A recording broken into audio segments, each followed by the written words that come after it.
Merci pour votre fidélité d'écoute, vous qui nous recevez sur la 95.5, le www.nanafm.tg sur le bouquet Canal Plus numéro 575 ou également en direct sur la chaîne YouTube Nana FM officielle. Mesdames et messieurs, bonjour et bienvenue à l'avant-dernier numéro du débat de Nana FM de cette semaine. Je suis Norbert Dougadi et Nestor Glo assure la mise en onde suite au changement de constitution au Togo. Un cadre de réflexion pour un nouveau contrat citoyen a vu jour en début de mois de juin 2024, porté par des universitaires et des acteurs de la société civile. Le cadre est susceptible d'être élargi aux autres acteurs partageant la même vision que ces initiateurs vise à redonner l'espoir aux Togolais. Je reçois ce matin en studio le professeur Michel Adovi Gouakoué. Il est l'un des initiateurs. Professeur, bonjour. Bonjour, frère. Merci d'avoir accepté notre invitation. Les auditeurs, vous avez donc la possibilité d'intervenir dans ce débat sur nos deux numéros 91 09 71 71 ou le 96 61 58 58. Le débat de l'NFM, c'est parti. Une fois encore, merci pour votre fidélité d'écoute à Nana FM. Professeur, merci pour votre disponibilité. Alors, en début de mois de juin, bien sûr, vous avez porté sur les fonds bâtissement un nouveau cadre dénommé contrat citoyen, porté par des universitaires, bien sûr, et puis des acteurs de la société civile. Quel a été le constat, professeur, pour qu'on décide de mettre un nouveau cadre sur pied? Merci, concitoyens. Je voudrais commencer comme ça. Et vous permettez que je salue tous les citoyennes et citoyens du Togo, parce que c'est de cela qu'il s'agit. Être citoyen, c'est appartenir à un territoire, avoir des droits, avoir des devoirs. Et c'est ça qui permet aux uns aux autres d'être ensemble. Et ce vivre ensemble, c'est la volonté de tous. Et quand le tissu est cassé, alors on dit qu'il y a problème. Donc, vivre ensemble suppose qu'il y ait un contrat entre ceux que nous choisissons comme nos gouvernants et nous qui avons choisi, donc nous avons donc à respecter les lois que nous sommes donnés ensemble et en même temps à demander des comptes à ceux à qui nous avons donné le pouvoir. Donc c'est dans ce cadre-là que le constat que nous avons fait, c'est que le Togo, depuis que nous sommes indépendants, eh bien, on a connu différentes péripéties et aujourd'hui, nous pensons que nous sommes dans l'impasse. Après plus de 60 ans d'indépendance, nous sommes dans l'impasse. Les Togolais souffrent, les Togolais crient, les Togolais pleurent.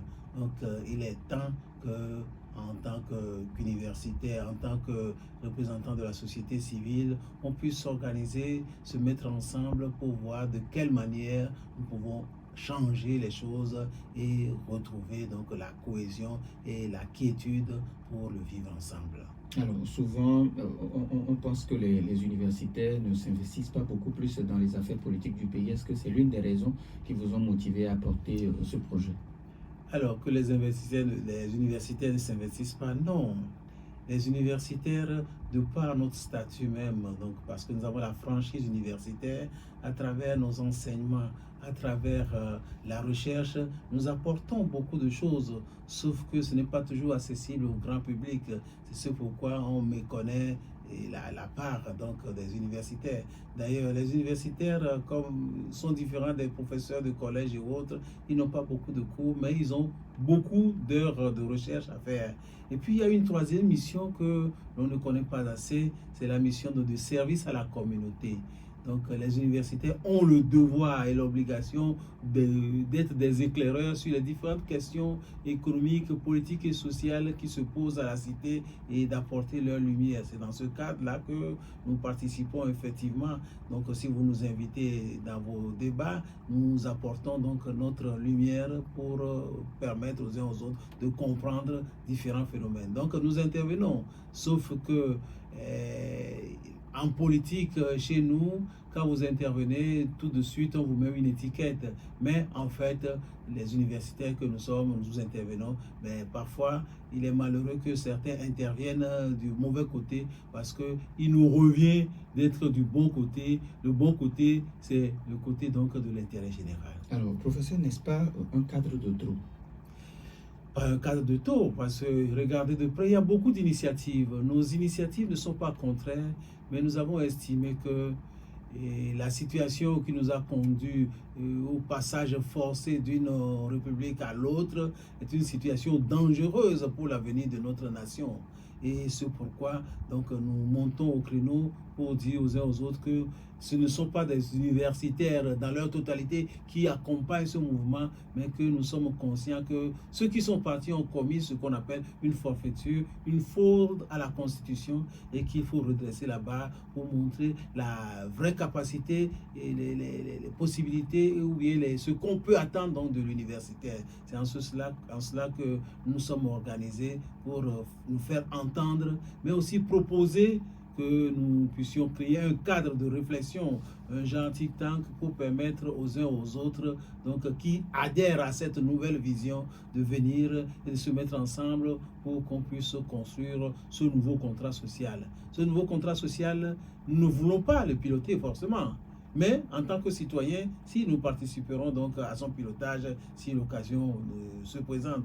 Mais nous voulons demander à tous les citoyens qui sont conscients donc des enjeux de venir, d'apporter leurs idées, parce que l'université n'a pas la science infuse, donc d'apporter leurs idées, et à partir de là, on met en place ce contrat qui va permettre à tout le monde et à tous ceux qui aspirent à gouverner ce pays que voilà ce que veut le peuple, voilà les conditions dans lesquelles on peut gouverner et quelles sont donc les mesures à prendre pour arriver à la paix sociale, arriver à un calme qui doit être propice au développement, parce que au fait, tous les objectifs donc des actions donc de gouvernement, c'est le développement du peuple. Alors, professeur, vous êtes fixé 10 objectifs. Vous voulez bien rappeler ces objectifs à nos auditeurs? Eh bien, dans notre document que nous avons élaboré, qui, je le rappelle, n'est que l'ébauche, nous attendons d'ailleurs des inputs des uns et des autres, nous avions dit qu'il est important d'apaiser le climat social. Ça, c'est notre premier point, apaiser le climat social. Et cet apaisement du climat social passe évidemment par la libération des détenus politiques, favoriser le retour des exilés par le vote d'une loi d'amnistie, rendre justice pour les victimes de violences politiques et aussi rompre avec la tribalisation du pays. Parce que il suffit que quelqu'un se lève ici, on dit ah voilà, c'est les gays, c'est les Kotokoli, c'est les Kabyles, etc. Donc il faut rompre à cela pour considérer que tous nous sommes citoyens d'un pays. Donc le premier point passe par là. Le deuxième point, nous disons qu'il faut séparer les pouvoirs pour une démocratie consolidée et reformer les institutions de la République. Vous savez, les institutions au Togo ne sont pas au point. La première institution qui pose problème, c'est la Cour constitutionnelle qui, en définitive, doit apporter donc son jugement sur les lois. Mais malheureusement, cette Cour constitutionnelle est à l'ordre.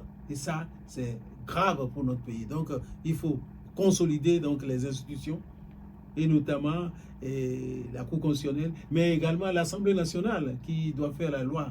Parce que si on doit balader les députés élus par le peuple, alors ça pose problème. Et cela passe même par une meilleure organisation des élections. Nous disons donc protéger les droits de l'homme et du citoyen. Et là, j'insiste, c'est important, protéger les droits de l'homme. On ne peut pas. Hier, c'était donc le souvenir contre la torture. On ne peut pas soumettre des citoyens à la torture. Il faut protéger leurs droits. Le citoyen a droit à la parole, l'expression libre. Le citoyen doit pouvoir librement parler de ce qui ne va pas dans son pays. Le citoyen est parmi les droits, il y a également le droit au travail. Il faut pouvoir créer les conditions pour que les citoyens formés travaillent et ceux qui sont là ont droit à l'éducation, donc leur donner l'information adéquate. Donc c'est important, mais en ce qui concerne la protection, il faut parler donc du citoyen. Alors, qui c'est le citoyen?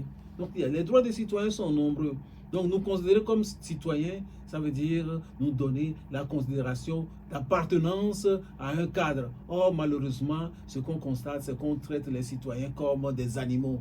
Il suffit que les citoyens se manifestent, on envoie donc des militaires, des gendarmes pour aller les gazer. Ce qui est grave, ça porte atteinte, porte préjudice aux intérêts donc des citoyens. En quatrième point, nous disons qu'il faut rendre l'armée et les forces de sécurité plus républicaines. L'armée doit contrôler les frontières de la nation pour garder donc le territoire. Et les forces de l'ordre doivent faire l'ordre et non être des forces de désordre. Malheureusement, ce que nous constatons, l'action la plus visible des forces de l'ordre, c'est de rançonner sur les voies publiques les conducteurs, les usagers, ce qui est une mauvaise chose. Donc, rendre l'armée républicaine, ce n'est pas parce qu'on est officier qu'on doit, on a des droits partout, que ce soit dans le foncier, que ce soit ici ou là. Donc les officiers pensent qu'ils ont tous les droits. Non. Donc ce métier, c'est un métier noble. Et quand on fait ce métier, donc il faut, certes, pour la sécurité, mais il faut les rendre républicaines. On travaille pour la République. Et la République, c'est la chose de tout le monde. Eh bien, en 5e point, nous disons qu'il faut promouvoir la bonne gouvernance, combattre la corruption et le détournement des deniers publics. Depuis des années, on n'entend plus donc de procès pour ceux qui détournent les deniers publics, mais Dieu seul sait combien ont été détournés. Nous avions connu dans ce pays les problèmes des fonds de Covid, que d'ailleurs une institution de la République a fait ressortir. Mais finalement, ça, on a mis donc un bémol et on s'est tué comme ça. Donc les fonds de l'État qui proviennent de nos impôts doivent être utilisés judicieusement et on doit rendre compte de leur utilisation. Et tout cela doit permettre de mettre en place une gouvernance qui tend vers le développement économique, non pas dans l'intérêt de quelques individus, mais de toute la population. En 6e point, nous disons qu'il faut organiser des élections libres, démocratiques et transparentes pour garantir la vérité des urnes et l'alternance au pouvoir. L'alternance, c'est important. L'alternance, ça suppose que nous votons pour des programmes. Et quand ce programme ne convient pas, il faut donner la possibilité aux citoyens de dire non. À un moment donné, nous avons fait confiance, mais à partir de ce moment, ça ne va pas. Nous vous retirons la confiance. Alors, c'est ça l'alternance. Professeur, nous allons tout de suite donner la possibilité à nos auditeurs, mais avant de donner la possibilité, peut-être ils iront chercher le document afin de lire les autres objectifs. Vous avez également appelé les concitoyens à s'engager. Quel sera le rôle des citoyens dans ce processus?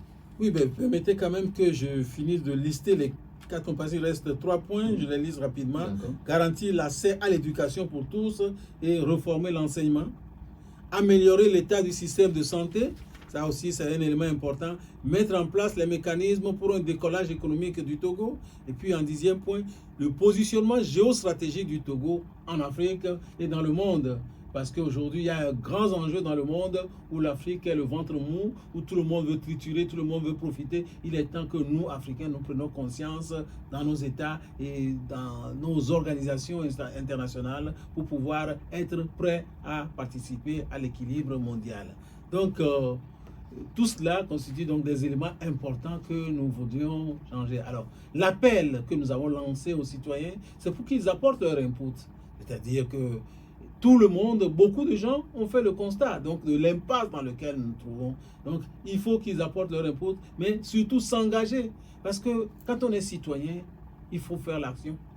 Les citoyens ne restent pas à la maison et à prier, à faire ce que le citoyen doit pouvoir participer à la vie de la cité. Et c'est dans ce cadre que l'appel que nous lançons, c'est que tous les citoyens puissent se mobiliser à tous les niveaux, au niveau des quartiers, au niveau donc des villages, au niveau des villes, pour pouvoir participer réellement à la vie sociale, politique et économique de notre pays. Et s'il y a manifestation pour protester contre une situation qui ne va pas, il ne faut pas rester à la maison, il ne faut pas rester en marge, il faut y être pour montrer, parce que les changements n'arrivent que quand on arrive à un certain seuil.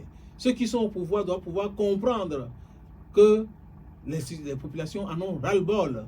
Mais pour le faire, il faut d'abord que l'armée et autres laissent la loi.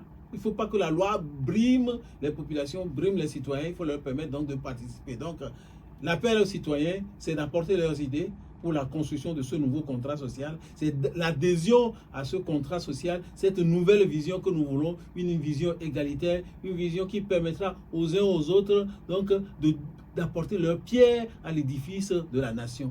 Et c'est ça le rôle. Donc, attendre à la maison est une erreur. D'ailleurs, les associations de la société civile ont appelé à un mouvement, à une manifestation, donc le dimanche prochain.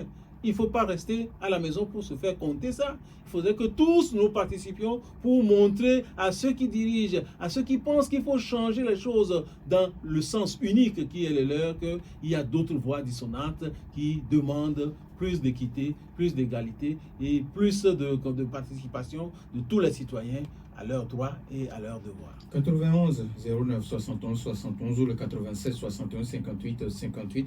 Les auditeurs, vous avez maintenant la possibilité. Vos questions et vos avis nous intéressent, mais après la pause.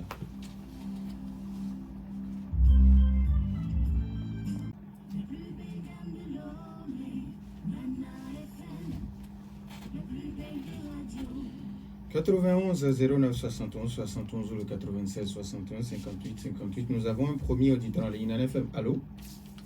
Allô? Oui, bonjour. Oui, bonjour. Votre nom, s'il vous plaît? C'est Paul. Monsieur Paul depuis Diablé, c'est ça? Oui, oui, c'est ça. D'accord. Monsieur Paul de Diablé, allez-y, on vous écoute. Oui, je remercie. Je remercie notre invité. Voilà, quelle que soit la longueur de la vie, de l'outil, comme l'avait dit sur l'îlot, malgré la peur comme je prie, il y a des hommes intègres. C'est pourquoi je veux remercier notre invité. Quelle que soit la nuit, le jour viendra. Et c'est à eux qu'on doit attribuer le nom de Messie qui vient don de Dieu. Parce qu'ils luttent pour la population et non pas pour eux-mêmes. Parce que tout le monde doit comprendre et s'arranger sur eux. Merci. Merci à vous aussi, Monsieur Paul depuis Diablé. Nana FM, allô? Allô? Papa Sibiti, bonjour. Vous n'avez pas su que c'est moi. Merci beaucoup. Bonjour, l'éminent président des universitaires. Non, il n'est pas président. Oh, c'est pas plus lourd que lui.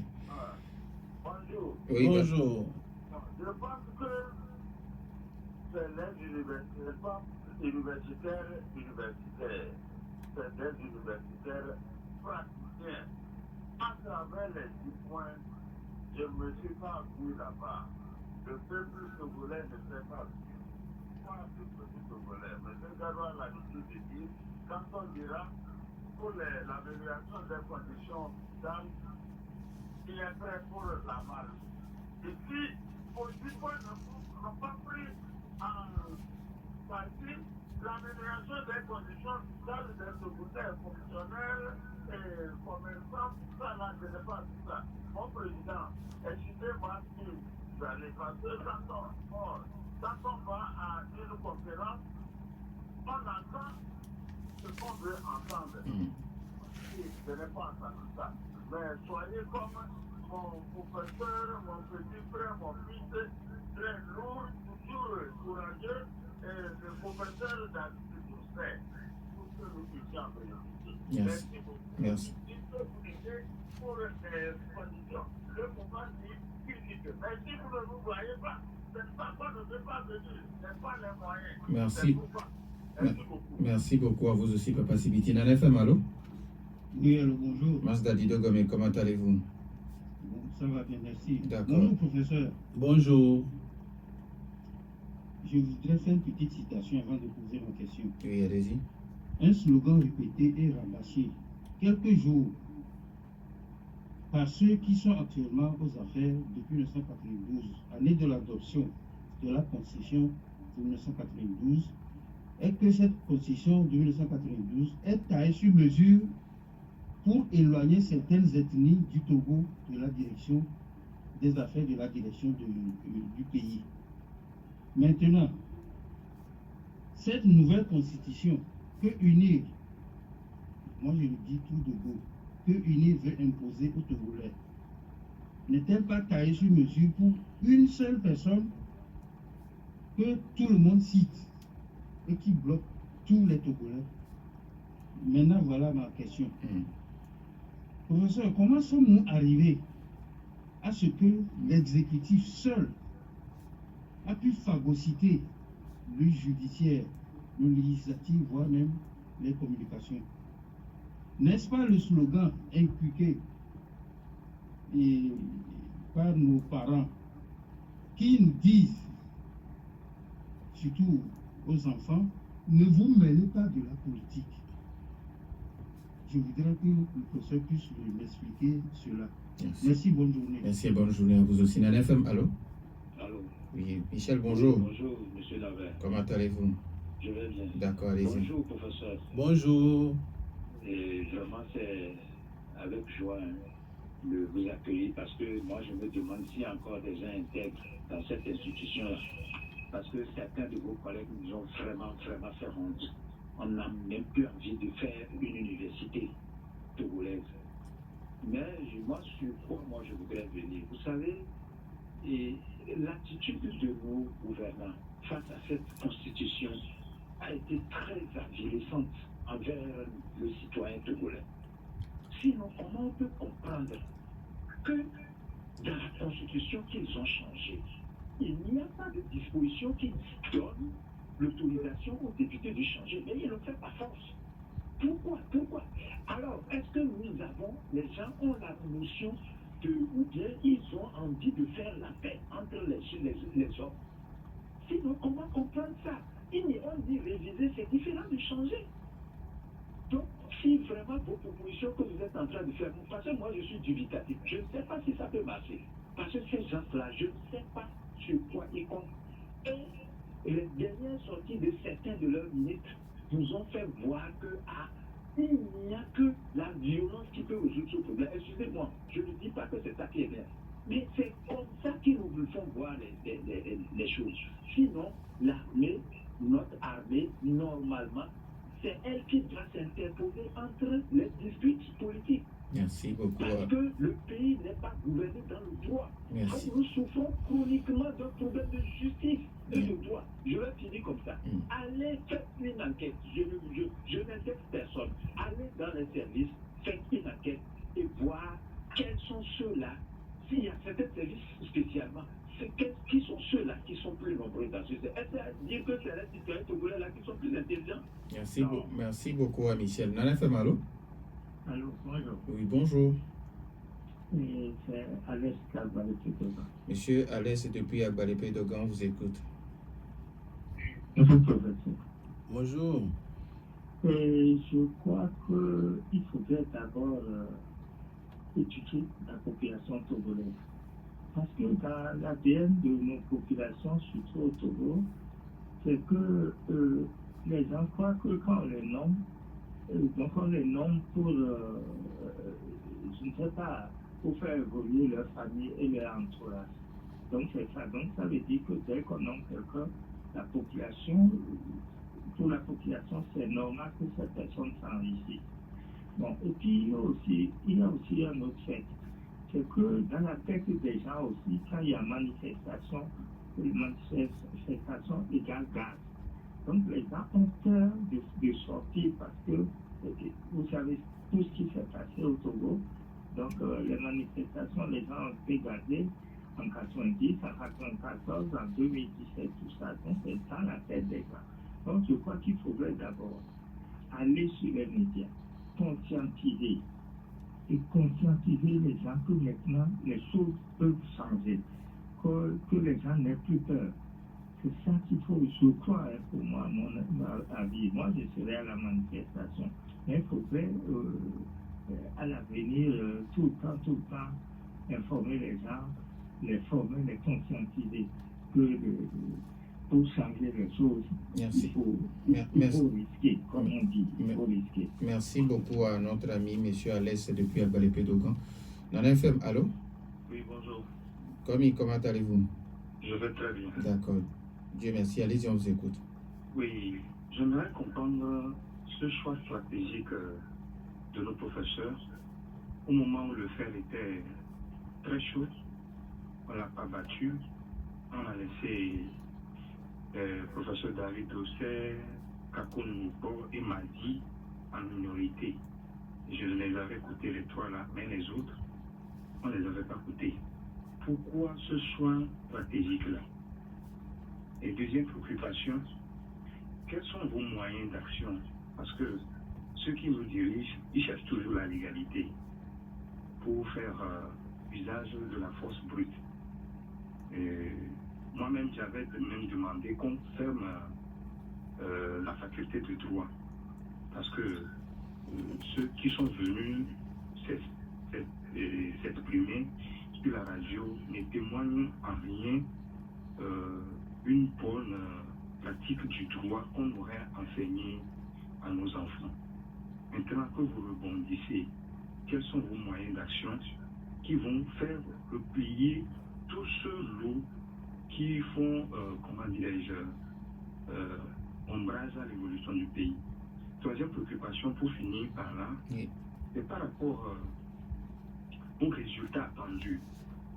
Depuis 2005, quand le pouvoir se sent en difficulté, il crée une situation pour mettre le compteur à zéro. Si après que l'élan que vous prenez réussit et que le pouvoir, le prince vous dit encore, il faut remettre le compteur à zéro, qu'est-ce que vous allez proposer aux Togolais? Merci. Merci, bonjour. On prend le tout dernier auditeur. En FM, allô? Bonjour. Oui, bonjour. Bonjour, Monsieur? Monsieur Akila. Monsieur Akila? Akila. Attila? Akila, monsieur Akila. Ok. Akila? C'est par rapport à ce qui devrait pas Allô? Oui. Monsieur Akila, j'ai du mal à vous recevoir. Est-ce que vous pouvez vous positionner? Voilà. C'est comme si vous êtes en train de marcher, quoi. D'accord, allez-y. Oui, vous êtes depuis que vous faites les enquêtes, si vous faites les enquêtes, c'est faux. Je n'a pas il n'a pas été magistrat du je n'ai pas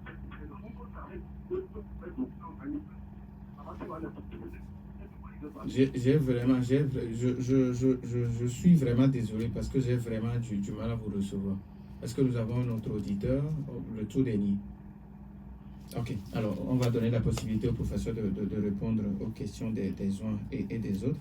Alors professeur, vous voulez continuer? Je ne sais pas si vous voulez commencer par le bas ou par le haut. Non, le dernier qu'on a du mal à écouter, si je comprends bien, c'est comme s'il est en train de répondre à la question de Michel. C'est par rapport à quelqu'un qui disait que quand on fait une enquête, on va dans les services qui on rencontre majoritairement.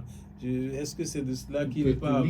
Oui, sûrement. Si c'est de cela qu'il parle, on prend le tout. Ah, ok, il est parti. Oui, je vais peut-être rapidement répondre. Au fond, ce qu'il dit, c'est vrai que dans nos services, parfois, il y a des services qui sont ethnicisés. Et dans notre, nous disons qu'il faut mettre fin à la tribalisation de la société et qu'on considère tout le monde comme des citoyens. Il arrive que parfois, et ça vous l'avez dit, que certains pensent que quand ils sont nommés à un poste, ils sont nommés pour leur ethnie, ils sont nommés pour leur famille, et là, ils font de la gabégie en recrutant des gens qui n'ont pas toujours des compétences, des frères, des cousins, etc. Je crois que c'est ce que la personne dénonce. Sinon, quelles que soient nos ethnies, nous sommes dans une cité où il faut parler donc du mérite. Les gens qui ont des capacités pour travailler, pour le développement de notre pays, c'est à eux. C'est d'ailleurs ce pourquoi les concours sont organisés. Mais parfois, ce qui se passe est que nous avons constaté que les concours, on se demande si c'est toujours sérieux. Parce qu'il y a des gens qui n'ont pas passé de concours dans ce pays, qui ont fini par être proclamés, donc admis. Et c'est ça qui pose problème. Donc quand on veut faire les choses dans un État, tous les citoyens ont des droits et des devoirs, il faut le faire dans les formes. Et c'est ça que le citoyen là, Michel, voudrait dire, évidemment. Mais celui qui, le dernier auditeur, est en train de dire, attention, il ne faut pas. Bon, je ne sais pas s'il se sent concerné par de telles situations, mais il y a eu, dans ce pays, dans certains services qui sont ethnicisés. On ne peut pas ethniciser, donc, des secteurs tout entiers, donc, de la fonction publique. Il est important. C'est comme la question de l'armée que nous avons posée dans ce pays. Notre armée, à un moment donné, a été ethnicisée. Et ça aussi, c'est un des problèmes donc, de constat. Donc, nos officiers ont le devoir aujourd'hui, je crois qu'on essaye de faire des concours maintenant, on essaie de recruter un peu partout pour qu'il y ait un équilibre de l'armée. Nous disons que l'armée qui doit protéger l'État, les forces de l'ordre qui doivent protéger l'État, donc on doit faire attention donc, dans le recrutement pour permettre à tous les citoyens de participer à ces corps pour qu'il n'y ait pas donc d'ethnie privilégiée. Et quand on arrive donc à des situations où des gens disent « Ah, si jamais je ne réponds pas à ce qu'on dit. Parce que dans notre constitution de 92, nous avons le devoir de nous lever contre toute situation qui ne soit pas correcte vis-à-vis donc des citoyens. Alors, comme qui vous demande pourquoi ce choix stratégique en ce moment, parce que quand le fait était chaud, il a cité quelques noms maintenant. Pourquoi? Non, je crois qu'il ne suit pas. Et aujourd'hui, que ce soit David Dosset ou d'autres, mais nous avons toujours travaillé en synergie en d'autres situations. C'est peut-être que eux qui les écoutaient davantage, qui ne nous écoutaient pas nous, nous avons aussi parlé dans ce pays. Et ce n'est pas la première fois que nous intervenons en tant qu'universitaires. Une fois que ce problème donc de constitution est arrivé, nous étions donc plusieurs universitaires à faire des pétitions, à dire non, pour dire que cette constitution, parce que le vrai problème du Togo, ce n'est pas un problème de constitution. Changer la constitution ne change pas la situation du Togo.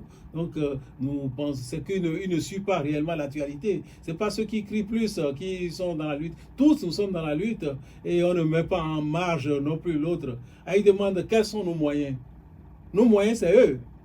Il faudrait que tous les citoyens, parce que dans un système social, c'est quand on atteint un certain seuil que l'autre peut comprendre. Le langage de force, ce n'est pas forcément la violence, mais c'est également le nombre. Parce que là, la minorité a les moyens, la force de son côté, il croit qu'il est le seul. Mais si nous atteignons donc le seuil, dans ce pays, à un moment donné, le seuil a failli être atteint, mais nous avons reculé parce que le citoyen a peur.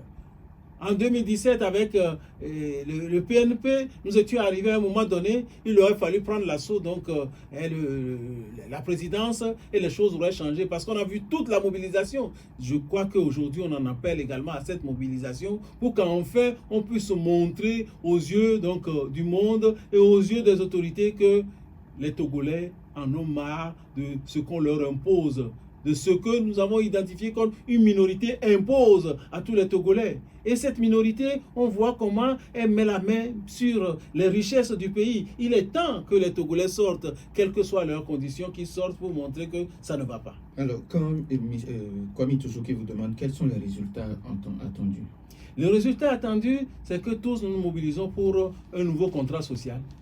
Et ce nouveau contrat social doit être caractérisé par tout ce que nous avions dit, équité, justice, alternance et un développement économique qui bénéficie à tous les citoyens. Quand Alès depuis Agbalépé Dogon qui vous demande, professeur, qu'il faut à un moment donné éduquer la population togolaise. L'éducation, c'est ce que nous faisons. C'est ce que je viens faire ce matin. Parce que beaucoup sont encore au lit en train de se prélasser. Je me suis réveillé pour arriver donc dans vos studios. Donc cette éducation, nous la faisons. Nous l'avons fait tout au long donc de notre carrière.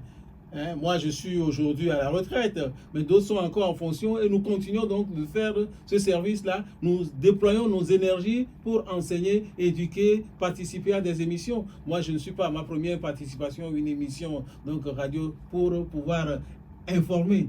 Mais il y a aussi le fait que tout ce qui est écrit, et on dit, quand on veut cacher, on ne lit pas. Ça aussi, c'est important. Il faudrait également que les journaux, également, nous parlons de la langue nationale. Comment utiliser notre langue nationale pour atteindre le maximum de gens, pour qu'ils comprennent les différents concepts, etc. Ça aussi, c'est peut-être qu'on ne l'a pas encore fait assez, mais il est important et nous le faisons déjà suffisamment. Ici, je fais également appel aux radios, aux journalistes et autres qui doivent répercuter les informations. Donc, cette éducation, mais l'éducation aussi est une éducation familiale. Je crois que c'est important. Nous avons hérité d'une situation africaine où c'est vos parents qui vous découragent, disent « Hé, mon garçon, n'entre pas en politique, hein, ne parle pas en politique. » Mais la politique, nous la faisons tous les jours. Faire le choix donc d'un produit que l'autre, c'est de la politique. Faire le choix donc d'une orientation, c'est de la politique. Mais faisons la bonne politique pour nous intéresser réellement à tout ce qui concerne la vie de notre cité. Et quand je parle de cité, je reviens encore sur ce concept de citoyen. Nous devons pouvoir construire notre cité ensemble par la participation des uns et des autres en prenant la parole. Mais les Togolais ont peur de prendre la parole. Il faut prendre la parole en tant que citoyen. Il faut qu'on se donne les cadres donc, de la prise de parole et de nous exprimer. Alors, quand Michel pense que les 10 objectifs que vous avez cités, c'est bien beau, mais il est dubitatif et il pense que ça ne peut pas marcher. Que ça ne peut pas marcher parce qu'il ne se serait pas engagé, parce qu'il aura peur. Si ça doit marcher, ça dépendra de lui. C'est pourquoi aujourd'hui, c'est un appel que nous lançons à tous les citoyens. Et tous les citoyens, quand ils vont s'engager, on ne s'engage pas seulement en parole, mais on s'engage en action, on s'engage en convertissant nos mentalités pour aller vers le travail qui transforme. Aujourd'hui, nous avons besoin de construire et de transformer. Et la transformation se fait par tous. Donc, si Démission déjà dit, lui, il est dubitatif, que ça ne peut pas marcher, je crois qu'il fait erreur. Il doit participer également à la sensibilisation. Et la sensibilisation, ce n'est pas seulement l'affaire des universitaires. La sensibilisation, c'est l'affaire de tous les citoyens. Ça doit commencer dans nos maisons, par nos enfants, tous les jeunes. Et nous savons que en Afrique et au Togo, donc la jeunesse représente une partie, plus de 50% de la population. Donc ceux-là, il faut pouvoir les éduquer. Mais malheureusement, un constat, beaucoup de nos jeunes ne se mêlent pas de ces questions. Ils se mettent dans leurs fringues, etc. Quelle musique sort aujourd'hui? Or, ils ont faim. C'est à eux que nous parlons. C'est à eux que nous faisons l'appel. Il faut que les parents écoutent et que les parents fassent écouter ces éléments pour que les jeunes sachent qu'il ne s'agit pas seulement d'aller à l'école, mais il faut avoir une culture d'engagement pour la cité. Alors, quand Mars Tadido Gome vous demande comment sommes-nous arrivés à ce point où l'exécutif seul a phagocyté le judiciaire? Eh bien, notre histoire est longue et profonde. Vous savez, notre impasse a commencé déjà à partir du moment où, même déjà pour accéder à l'indépendance, nous avons accédé à l'indépendance dans des situations difficiles et cette indépendance qu'on a réclamée à corps et à cri, donc dès 62, fin 62, en début 63, donc c'était la fin de cette lutte. Et à partir de là, l'exécutif a été le plus fort puisqu'on n'a plus jamais, nous avons assisté à une période donc de déception, de gouvernance d'exception. Ça, il faut le prendre en compte. De 63 à 67, il y a eu donc la Deuxième République, mais après là, nous étions rentrés dans une période d'exception. C'est à partir de là où l'exécutif s'est renforcé avec, est-ce qu'on a un pouvoir militaire au Togo? Beaucoup pensent que le Togo est gouverné par donc des civils. Non. Depuis 67, ça n'a jamais changé. Nous sommes toujours sous la ferrure des militaires. Quand bien même le gouvernement est majoritairement civil, eh bien, nous avons toujours la ferrure des militaires. Et ces militaires sont plus bureaucrates que tout autre. Il n'y a pas de guerre, mais c'est eux qui ont donc un des plus gros budgets donc, du Togo. C'est comme ça que nous avons une administration ou un exécutif essentiellement militaire et qui use de la force pour maintenir. Et là, la justice est au pas. Même ce que nous appelons donc les judiciaires, ouais, ils sont au pas. Et l'Assemblée est au pas. Parce que quand on a une Assemblée qui ne peut pas prendre des initiatives de loi alors qu'on leur permet de le faire, depuis quand nos députés ont pris des initiatives de loi? Et la dernière qu'ils ont prise, c'est de nous enfoncer dans cette situation donc, de nouvelle république. Et ça, c'est également une impulsion qui vient donc d'ailleurs, qui vient donc, tout à l'heure quelqu'un disait, est-ce qu'on a pris ça pour un groupe ethnique? Non, c'est pour une personne. Et ça, c'est dangereux pour une cité. Alors, il nous reste pratiquement 1 minute. En 30 secondes, Papa Tibiti qui pense que vous n'avez pas parlé d'amélioration des conditions de vie des Togolais. Non, il faut qu'il accède au document pour aller au fond du document. Parce que quand nous parlons donc de développement économique, nous parlons donc de la situation des Togolais, de la situation du quotidien. Nous parlons donc de la vie chère. Donc tout cela, c'est pris en compte dans le document. Donc, vouloir le changement, c'est vouloir un changement holistique qui prenne en compte tous les cadres, tous les aspects de la vie sociale et politique, économique donc, de notre pays. Donc, qui ne s'inquiète pas du tout. Le document, il est possible donc d'y accéder soit en publication numérique ou physiquement. Et donc notre devoir, notre stratégie, c'est de rencontrer différents groupes sociaux et leur apporter ce document. Mais il y a également la possibilité qu'on puisse nous écrire des mails sur l'adresse contracitoyen-togo@protomail.com. Et là, nous avions mis tout un système en place pour demander l'adhésion donc de tous.